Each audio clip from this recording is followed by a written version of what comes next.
देखिए, बिस्मिल्लाहिर्रहमानिर्रहीम। मुल्क की सियासत में जी इस वक्त बहुत हलचल है।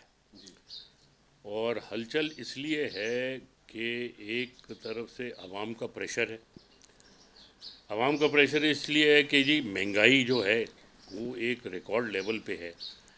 जो ऑफिशियल फिगर्स हैं जो कहते हैं कि जी 14% या 14.5% महंगाई है, उसका अगर आप ब्रेकअप निकालें तो जो खाने पीने की जो अशिया हैं उसकी इन्फ्लेशन या महंगाई का जो रेट है वो 26% है। अब आप देखिए कि पाकिस्तान एक गरीब मुल्क है और हम लोगों पे जो लोग सियासत में हैं हम पे इतना प्रेशर आता है कि जी आप लोग आवाज़ उठाओ महंगाई के ख़िलाफ़। देखिए ना, जिस आदमी का बिजली का बिल आता था 4,000 रुपये तो अब वो 8,000 आ रहा है।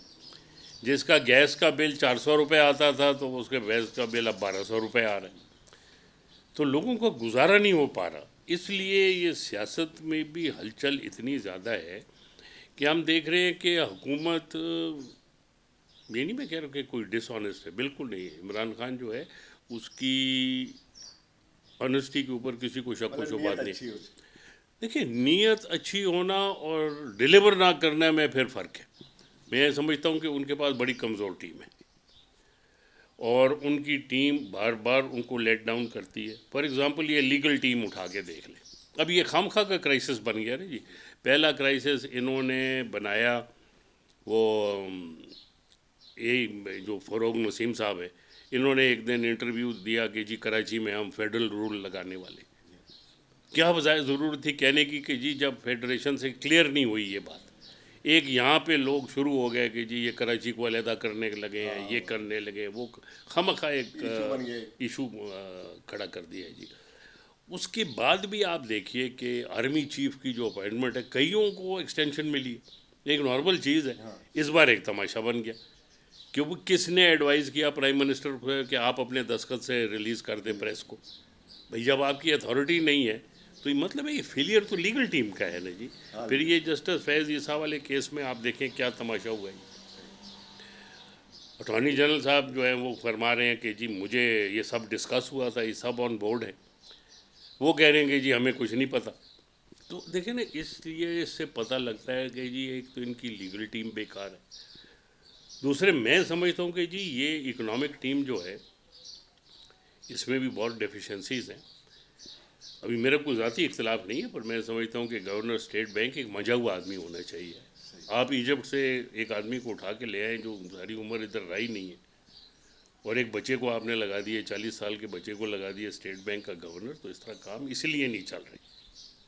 कि ना तजर्बेकारी है। और जब आप ये इस किस्म के फैसले करेंगे तो फिर ऑपोजिशन जो होगी मुल्क में उसको तो मौका मिलेगा। आप कसूरवार नहीं ठहरा सकते ऑपोजिशन का, क्योंकि मौके आप फराम कर रहे। इसलिए मैं समझता हूँ कि जी ये गवर्नमेंट की जो अपनी टीम है उसकी कमज़ोरियाँ हैं जिसकी वजह से आज उन्हें तकलीफ है। तो इसमें हुकूमत की हुक्मरानों की ना तजर्बेकारी भी आप कहेंगे। बेसिकली तो ना तजर्बाकारी है जी, और दूसरा है कि सुनते भी नहीं है बात जी। अच्छा। अगर अपने जो एलाइज हैं उनकी बात सुने तो पुराने लोग बैठे हुए, मंजे हुए लोग बैठे हुए जी, वो कम अज़ कम जो मशवरा देंगे आप उसको एग्जामिन तो करें। अच्छा, जीडीए के क्या तहफ़्फ़ुज़ात हैं हुकूमत के साथ? देखिए जी, जीडीए के बहुत सारे तहफ़्फ़ुज़ात हैं। हम क्या ये नहीं ना मिनिस्ट्री मांग रहे, ना कोई एडवाइजरी मांग रहे, ना कोई ऐसी चीज़ मांग रहे। हम ये कह रहे हैं कि जी हमें ये फीलिंग है आप सिंध को निगलेक्ट कर रहे हैं। देखिए, और जब भी प्राइम मिनिस्टर साहब ने कोई बात की वो बात करते हैं कराची की। क्या कराची सिंध का हिस्सा है या नहीं है? हम ये कहते हैं कि जी आप जिस तरीके से पंजाब में या केपी में काम कर रहे हैं इस तरह इधर भी करें। क्या ये पाकिस्तान का हिस्सा है या नहीं है? हमारा सबसे बड़ा जो इख्तिलाफ है वो इस चीज़ का है कि जी ना इधर कोई डेवलपमेंट का प्रोजेक्ट आया है सेंटर की तरफ से, ना इधर कोई और प्रोजेक्ट है। ये एहसास प्रोग्राम ये वो जो सब चल रहे हैं सब पंजाब में ही चल रहे हैं जी। सही। तो फिर हमें क्या फ़ायदा इनके साथ बैठने का। हमारे जी देखिए, हमारा मियाँ नवाज़ शरीफ के साथ भी कोई जायदाद का झगड़ा नहीं था। उनके साथ भी हमारा इख्तिलाफ इस चीज़ पे हुआ कि जी आप सिंध को तवज्जो नहीं देते। और बिल्कुल वही काम अब इमरान खान साहब भी कर रहे हैं कि जी सिंध को उनकी तवज्जो है ही नहीं जी। आप आते हैं 11-12 बजे इधर पहुंचते हैं, 5 बजे आप वापस चले जाते हैं। उसमें नमाज भी पढ़ते हैं, खाना भी खाते हैं, तो उसमें काम की बात क्या होती है? और उन्हीं लोगों को बार बार मिलते हैं। फिर तो एक शिकायत आप लोगों के बहुत से लोग सिंध के लोग तो है कि वो अंदरूनी सिंध के दौरे नहीं करते। अंदरूनी सिंध, देखिए मैं तो इस चीज़ के ऊपर इख्तिलाफ है हमें कि अंदरूनी सिंध क्यों कहते। आप सिंध का दौरा नहीं करते, सही। आप सिंध को तवज्जो ही नहीं देते। सिंध के जो पानी के मसाइल हैं, किसी ने बैठ के उसके ऊपर संजीदगी से बात की है? इधर MQM वाले शोर कर रहे हैं जी कि कराची की आबादी जो है वो ठीक नहीं दिखाई गई। मैं बिल्कुल एग्री करता हूँ जी कि कराची की आबादी नहीं ठीक दिखाई गई। उस पे जो उसका सैम्पलिंग करके वो जो चेक करना था वो भी नहीं हुआ। सही। तो वो शायद वजारतों पे राज़ी हो जाएं जी, हम तो इस तरह राज़ी नहीं होते। हमने तो ओपनली कहा है जी कि इस तरह काम नहीं चलेगा। और यहाँ पे जी देखें, जो कारकर्दगी है पीपल्स पार्टी की वो सबके सामने है। कोई करप्शन में मैंने तो नहीं पकड़ के आसिफ जरदारी को अंदर किया, या फरियाल तालपुर को, या खुर्शीद शाह को, या स्पीकर को। नैब ने पकड़ा है ना जी।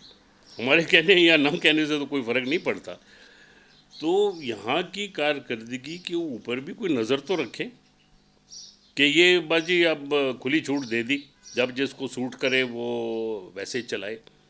नहीं तो इतने साल आज साल से है जी। मैं आपको छोटी छोटी बातें बताऊं कि ये कराची शहर में आज चीफ जस्टिस साहब लगे हैं कि गलत जो हुई हैं इनको गिराओ। ये क्यों गलत हुई हैं? ये पैसे लेके हुआ है ना जी ये सब काम। और इसमें मैं बिल्कुल कह सकता हूँ जी वसूख से कि ये काम शुरू किया MQM ने। देखें, ये 3 बड़े इदारे इनके अंडर थे। KDA इनके अंदर था, KMC इनके अंदर था, वाटर बोर्ड इनके अंदर था। आप ज़्यादातर ज़मीन देखें उनकी है। चाइना कटिंग मुझे इधर 50 साल हो गए जी, 55 साल हो गए हैं कराची में। हमने तो पहले कभी चाइना कटिंग का नाम नहीं सुना था। ये चाइना कटिंग कहाँ से आई? PNT कॉलोनी है तो उसके अंदर टावर बन गए। भाई सरकारी ज़मीन में गवर्नमेंट को क्या मिला उसमें से? ये महमूदाबाद में जो ट्रीटमेंट प्लांट है उसके अंदर बिल्डिंग मेरे ख्याल कुछ नहीं 5,000 घर बन गया उसके अंदर ही। कोई पूछे कि ट्रीटमेंट प्लांट बंद हो गया है, अनट्रीटेड पानी समुद्र में फेंका जा रहा है। सारी दुनिया हम पे तनकीद कर रही है कि कराची इतना बड़ा शहर है जी, टॉप 10 के अंदर आता है दुनिया में, और सब अनट्रीटेड सुएज समुद्र में जा रहा है। आपकी जो फिशिंग इंडस्ट्री है वो तबाह हो रही है, सब कुछ ख़त्म हो गया जी। देखें अब ये क्यों हुआ? ये पैसे की खातर हुआ जी। जिस आदमी के पास टका नहीं था वो अरबपति बन के बैठ गया और इस शहर का बेड़ा गर्क कर दिया। करप्शन की इंतहा को पहुंची। देखिए करप्शन इस शहर में पीने का पानी नहीं है। आप किसी जगह किसी लाइन में इंक्लूडिंग डिफेंस चेक करा के देखें, पानी it is unfit for drinking. तो क्या हमने पाया ये इतनी हुकूमतें गुजार के? आज हमारा कहना ये है कि जी कोई एक कदम तो उठाएं कि जिसमें लगे कि आपका सिंध की तरफ कोई इंटरेस्ट है। तो आपके तहफ़्फ़ुज़ात दूर हुए कोई हुकूमत से? हाँ तो है कि जी करेंगे, पर अभी तक तो मीठी मीठी बातें ही हैं। तो कुछ सुना है कोई कमेटी बनाई गई थी असद उमर के निगरानी में? अभी तक उसकी मीटिंग तो नहीं हुई जी। कोई मीटिंग नहीं हुई। अभी गवर्नर साहब के हवाले कर दे, पहले गवर्नर साहब के हवाले करके 4-5 महीने उसमें गुजार दिए। अब असद उमर के हवाले कर दिया तो 4-5 महीने वो गुजार देगा। वो टाला मटोली से काम ले। टाला मटोली है जी। फिर एक दिन आएगा कि जी फिर हम कहेंगे अच्छा बस इनफ इज़ इनफ। तो ऐसा हो सकता है कि आप लोग इंतहा पे पहुंच जाए कि हम नहीं कर रहे? आप क्यों नहीं हो सकता जी? अच्छा। देखें ना, कोई सियासत में हम खाली इमरान खान साहब का तो बेनिफिट नहीं देखेंगे ना जी, अपने लोगों का भी देखेंगे। आखिर हमने जब भी इलेक्शन आएगी अपने लोगों के पास जाना है। हर इलेक्शन तो 18 की तरह इलेक्शन नहीं हो सकती ना जी। अच्छा, कुछ खबरें ये भी आई थी कि आप में से भी कुछ लोग गैर संजीदा हो गए हैं, जैसे अरबाब रहीम साहब हैं, गौस अली साहब, वो मीटिंगों में शरीक नहीं होते या दूर दूर नजर आ रहे हैं, क्या वजह है उसकी? नहीं, अरबाब साहब अभी जिस दिन प्राइम मिनिस्टर साहब आए उस मीटिंग में भी थे, जो उस दिन गवर्नर हाउस में मीटिंग हुई है उसमें भी थे। अच्छा। और वो आजकल निकले हुए हैं अपने इलाके का दौरा करने के लिए, क्योंकि ये बाई इलेक्शन आ रही है। हाँ, इलेक्शन। और देखिए, हमने जो प्राइम मिनिस्टर के साथ, गवर्नर के साथ जो है एक कमेटी बनाई है कि ये कमेटी जाके मिला करेगी। वो हम पूरे के पूरे 30-32 आदमियों को हर दफ़ा तो नहीं ले जा सकते। सही। उसमें 7-8 आदमियों का कमेटी में कौन नाम, लोग हैं? उसमें जी यूनुस साई हैं, उसमें मुर्तज़ा ख़ान जतोई वो हैं, अरबाब साहब हैं, उसमें मिर्ज़ा साहब हैं, उसमें मैं हूँ, उसमें पलीजो साहब हैं, और ये इत्तेफाक, हाँ, हम अपना अब्बासी साहब लड़काना वाले। तो ये है, इत्तेफाक राय से ये बनाई गई थी। और ये मिलेंगे प्राइम मिनिस्टर से भी और इससे भी। इश्यूज़ पहले, हर मुलाकात से पहले हमारी मीटिंग होती है, उसमें हम पूछते हैं। और लोगों का हमेशा एतराज़ ये होता है कि जी बातचीत हो जाती है, फॉलो अप नहीं है। देखिए ना, आप मुझे बताइए कि 18 महीने हो गए हैं, कोई एक प्रोजेक्ट सिंध में स्टार्ट हुआ है सेंटर की तरफ से? जो वो बस वाला है वो भी नहीं कंप्लीट हो रहा। ये ग्रीन बस वाला जो है। ग्रीन बस वाला, भाई पैसे देंगे तो कंप्लीट होगा ना जी। और इसी तरीके से और जो हम प्रोजेक्ट चलने थे, बातें ही हो रही हैं जी, हमें नज़र तो कुछ नहीं आ रहा। और आप कराची से बाहर निकले तो लोगों की फिर कंप्लेंट्स का अंबार है जी, उधर तो तवज्जो है ही नहीं। अच्छा, लास्ट टाइम जब वज़ीर आज़म आए थे किंगरी हाउस, तो उसमें वज़ीर आज़म से क्या बातें हुई आप लोग? देखिए जी, हर जो सारी बातें तो मैं डिस्क्लोज़ नहीं कर सकता क्योंकि वो क्लोज डोर मीटिंग थी। बट बेसिकली जो भी हमारे तहफ़्फ़ुज़ात थे वो हमने बताए उन्हें। और एक आईजी साहब का मसला था, उस पर भी हमने बात की कि जी हम समझते हैं कि ये आईजी जो है ये अच्छे अफसर हैं, इनके ऊपर कभी कोई करप्शन की, कभी कोई गलत चीज़ की बात नहीं आई, तो क्यों हटाना चाहते? क्योंकि वो ताबेदारी नहीं करते, इसलिए हटाना चाहते। अगर इसलिए हटाना है तो फिर चीफ सेक्रेटरी को भी हटा दो। अच्छा, कहा जा रहा है कोई मुलाजमतों को भी इशू था कि कोई पीपल्स पार्टी वाले चाह रहे हैं कोई मुलाजमतें दें इनको। देखिए, बकौल पीपल्स पार्टी के खुद 18,000 सामिया हैं पुलिस की। लास्ट टाइम आपको याद है एडी ख्वाजा ने इसी चीज़ पे झगड़ा हुआ था, और एडी ख्वाजा ने वो 18,000 की 18,000 मेरिट पे दी थी। अब उसको पता नहीं 18 थी या कितनी थी, अब 18,000 फिर हैं। ये चाहते हैं कि हम लिस्ट दे दें और उधर से लेटर आ जाए, वो ये आईजी करेगा नहीं। प्लस दूसरी बात ये है कि जी ये ज़िला जो है ये इसके हवाले और ये ज़िला जो है इसके हवाले, इस तरह तो फिर पुलिस का काम कैसे चले? कहा ये जाता है कि मतलब वो तो इमरान खान साहब राजी हो गए थे आईजी के मसले पे, फिर आप लोगों के कहने पर उन्होंने ये मामला रोका आईजी का। दुरुस्त फरमा रहे आप, दुरुस्त फरमा रहे, बिल्कुल हमने स्टैंड लिया था इस पे जी। और फिर प्राइम मिनिस्टर साहब की मेहरबानी है कि वो माने, बिल्कुल हमने लिया था स्टैंड। तो अभी आइंदा का क्या होगा? आइंदा का देखें, जब भी कोई बात चलेगी तो फिर हमने कहा जी हम हमसे मशवरा करें और फिर आगे चलें। तो उम्मीद तो यही है कि मशवरा करेंगे। पर उसके खाली एक आईजी तो इशू नहीं है, नहीं, तो one of the smaller issues. Main issue तो है कि जी कराची सिंध जो है वो फेडरल गवर्नमेंट के रेडार में नहीं है।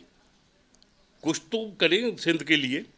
अच्छा, आप पंजाब के लिए ही है। अच्छा, मरवा साहब, आप तो कराची में मतलब सिंध में वज़ीर तालीम भी रह चुके हैं और वज़ीर दाखिला भी रहे हैं आप, तो आप जितना कराची के हवाले तजर्बा, आपको बहुत ठीक ठाक एक्सपीरियंस है कराची के हवाले से मामलात में, तो आप क्या समझते हैं कि यहाँ के मसाइल कैसे हल हो सकते हैं कराची के? देखिए, एक तो बात यह है जी कि मैं ये बातें सुनता हूँ मेयर साहब की कि जी मेरे पास इख्तियार नहीं है। तो इख्तियार क्यों नहीं है? क्योंकि जब आप लोगों के पास इख्तियार था, आपने शहर का बेड़ा गर्क किया, इसलिए आपसे ये इख्तियार वापस लिया गया है। ठीक है, हम लोग बैठे हुए थे असेंबली में, जब इनके इख्तियारात कम हो रहे थे तो हमने भी वोट दिया था कि इनके इख्तियार कम करो। वो इसलिए था कि जी हमारे सामने है कि इस शहर का हशर क्या हुआ है। इस शहर का जी देखिए तरीका ये है कि खामखा जो नाजायज़ बिल्डिंगें बनी हुई हैं। अभी अच्छा भला पता है कि रेलवे ट्रैक के ऊपर बिल्डिंग बन रही है, तो जिसने जाके ख़रीदी उसको पता नहीं है कि रेलवे ट्रैक के ऊपर बनी हुई है, कोई नाले के ऊपर बिल्डिंग बनी हुई है, कोई पानी की मेन लाइन के ऊपर बनी हुई है, तो उनको हटाना पड़ेगा। इसके हवाले से कहा जाए कि ब्यूरोक्रेसी भी जिम्मेदार है इसकी। देखिए, ब्यूरोक्रेसी तो ताबेदार थी उस ज़माने में, सारे ही ताबेदार थे इंक्लूडिंग द प्रेस। आप लोगों को भी मैं कह रहा हूँ, आप लोगों को फैक्स आता था या नहीं आता था कि जी अल्ताफ़ भाई का आज फरमान ये है, तो आज वो फरमान के अंदर कोई कॉमा फुल स्टॉप हटा सकता था? कोई नहीं हटा सकता था। और वो जब बोलना शुरू करता था बावला, 2-2 घंटे हर चैनल जो है उसे लाइव दिखाती थी, और जो ना दिखाए तो वरना हो जाता था। तो आप क्या समझ रहे हैं अल्ताफ़ हुसैन? नहीं, मेरी अर्ज़ सुने। देखें, बात ये है कि ख़राबियाँ इन्होंने पैदा की इस शहर पे कंट्रोल की वजह से। आज वो चीज़ आउट ऑफ कंट्रोल हो गई, आपने इन्वेस्टमेंट की नहीं। अब आप मुझे देखें, एक छोटी सी बात है कि जब कराची जैसे शहर के 2 ट्रीटमेंट प्लांट हैं और दोनों बंद पड़े, जब ये गंदा पानी पूरे शहर में से घूमता है जी, ये गुजर नाले से और कहाँ से, तो बीमारियां फैलती हैं या नहीं फैलती?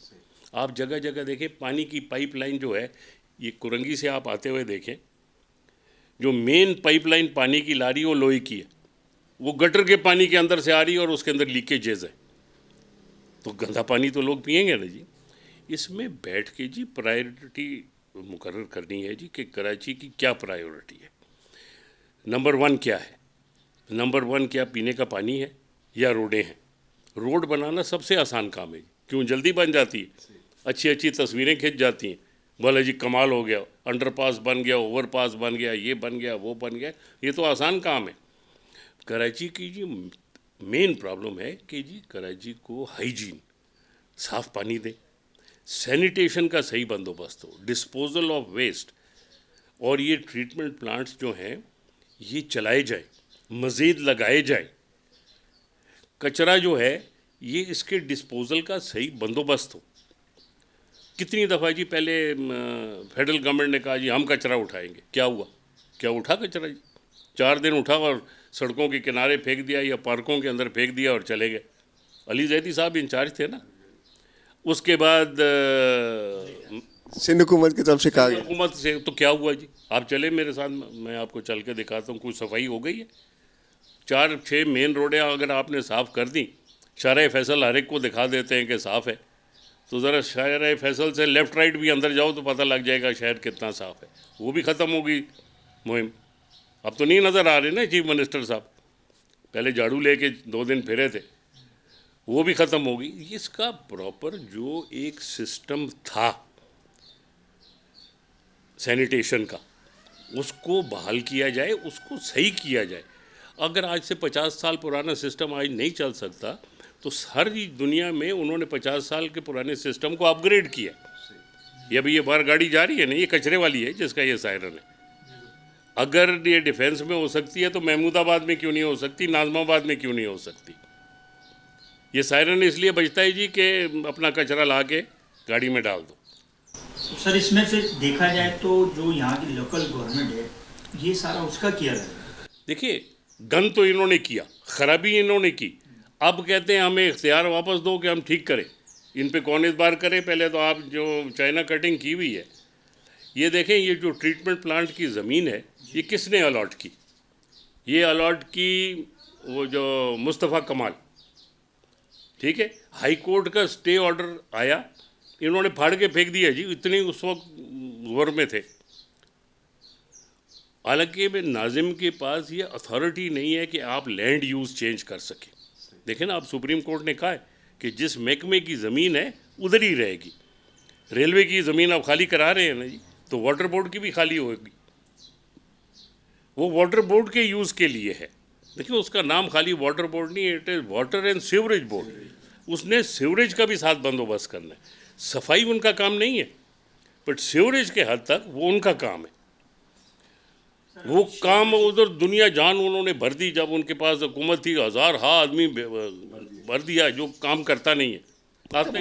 मुस्तफ़ा कमाल दावेदार हैं कि उन्होंने बहुत अपने ज़माने में काम किया। मैंने तो आपसे अर्ज़ की ना जी, सड़क बनाना सबसे दुनिया का आसान काम है, क्योंकि जल्दी भी बन जाता है और नज़र भी आता है। बट आप इस शहर की प्रायोरिटी है क्या?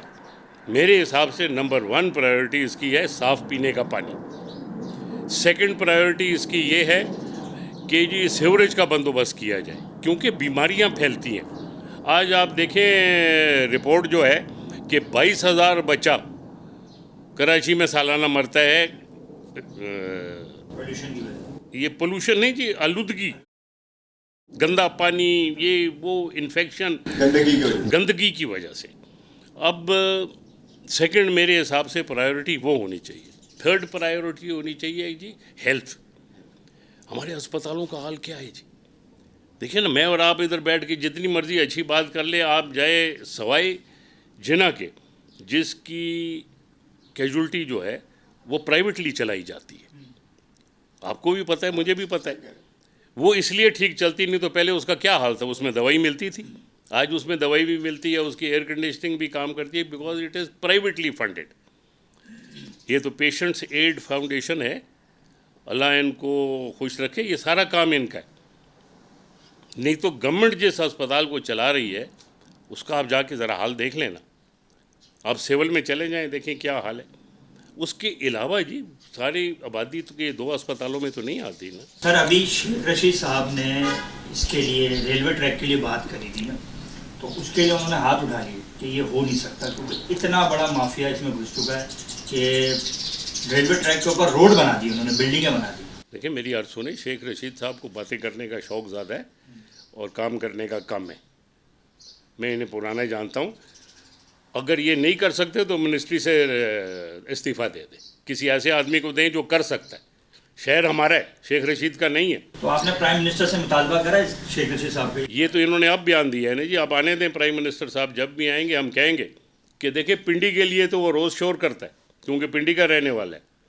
मिनिस्टर वो है पूरे पाकिस्तान का, पिंडी का मिनिस्टर नहीं है।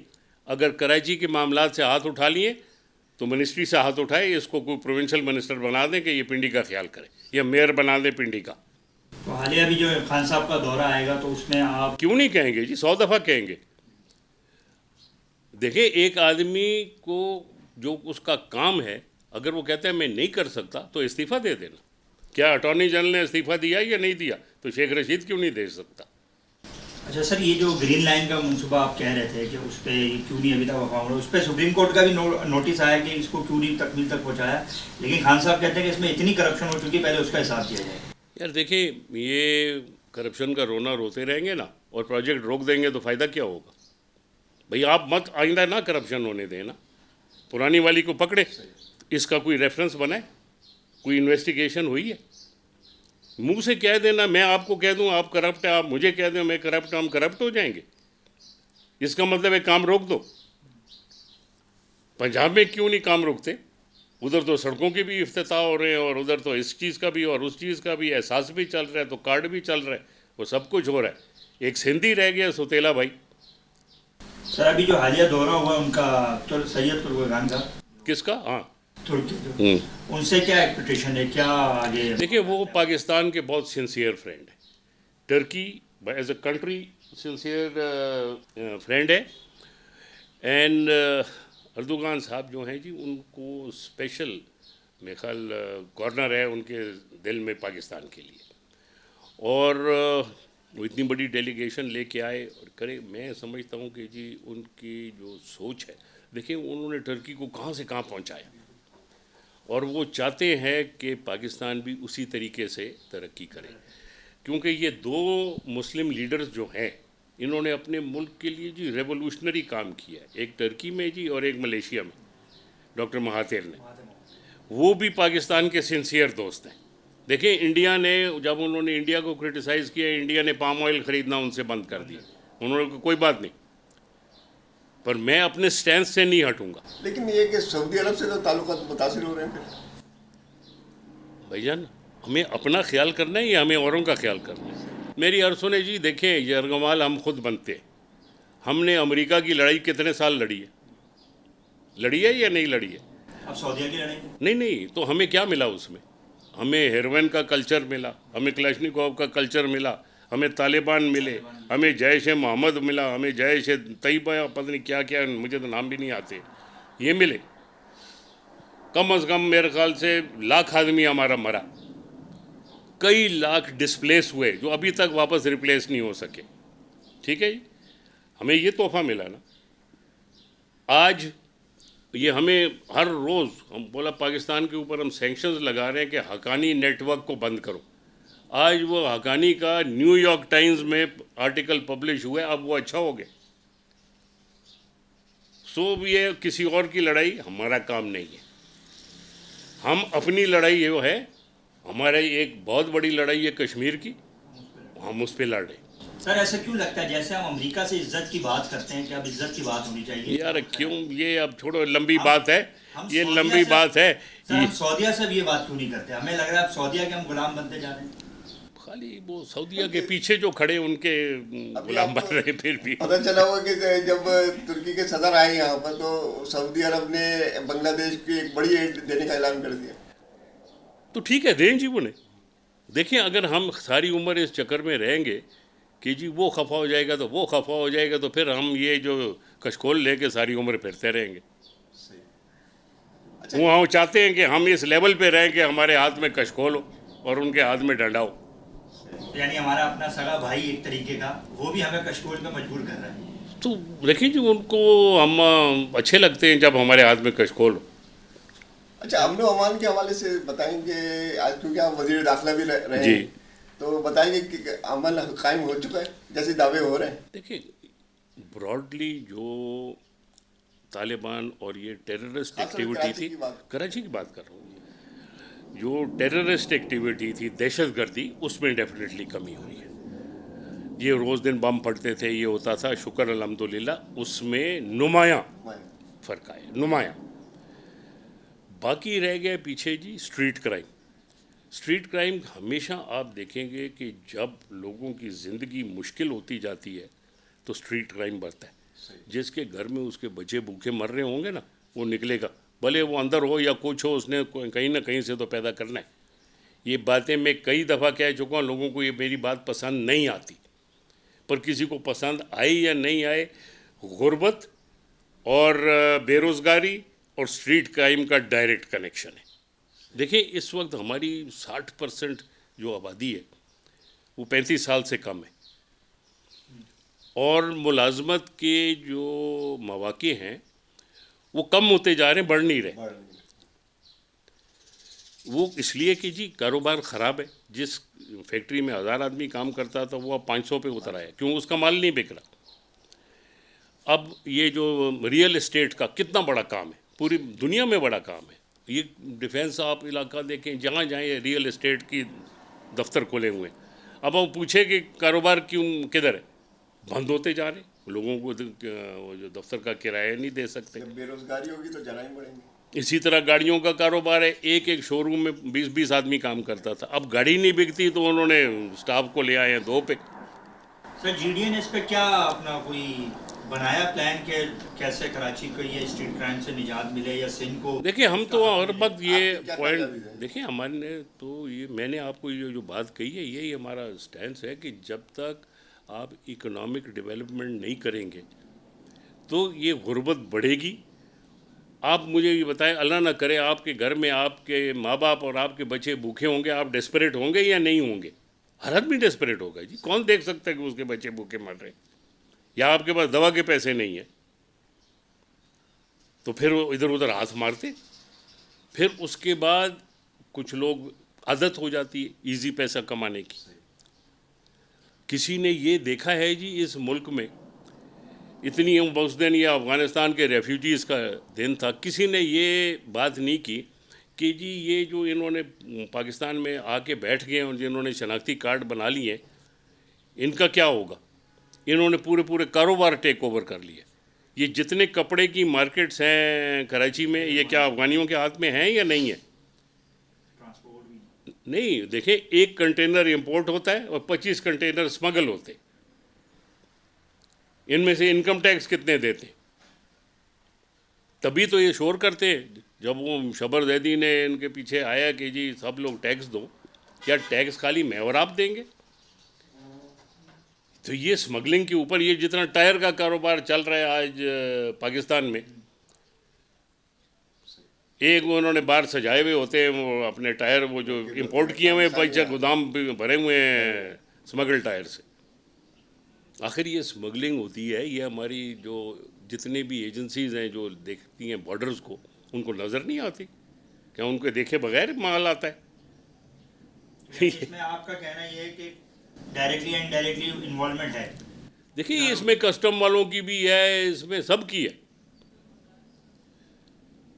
अब अगर आपने इस मुल्क की मईशत को ठीक करना है तो मतलब जी इसमें खाली सारे इदारे मुलविस हैं सारे। तो सारे हैं नहीं जी, क्यों नहीं है?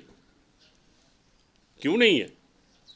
हमारा तो अब ये हाल हो गया कि जी इधर 14 आदमी मर गए, हमें ये नहीं पता लगा गैस कहाँ से आई है। आज तक किसी को पता लगे? देखिए ना, आप लोग तो प्रेस वाले हैं, आपको पहले पता लग जाता है। 14 आदमी मर गए, 200 आदमी अस्पतालों में दाखिल है, अभी तक ये नहीं पता लगा जी कि किमाड़ी में क्या हुआ। कि किमाड़ी में क्या हुआ। ऐसे ही मर गए यार, किसी ने गोली तो नहीं मारी। सर मेरा एक लास्ट क्वेश्चन ये है जी। कि अभी मौलाना फजल रहमान फिर इशारा दे रहे हैं, और बिलावल भी कह रहे हैं कि मैं मार्च करेंगे। तो इसके लिए क्या मार्च में क्या होने जा रहा है? खान साहब से क्या प्लानिंग करी है, क्या हो रहा है? मुझे नहीं मालूम खान साहब की क्या प्लानिंग है, उन्होंने हमारे साथ तो शेयर नहीं किया। तो तो मार्च मैं का समझता हूँ जी कितना कि मौलाना साहब खामखा मार्च नहीं करते।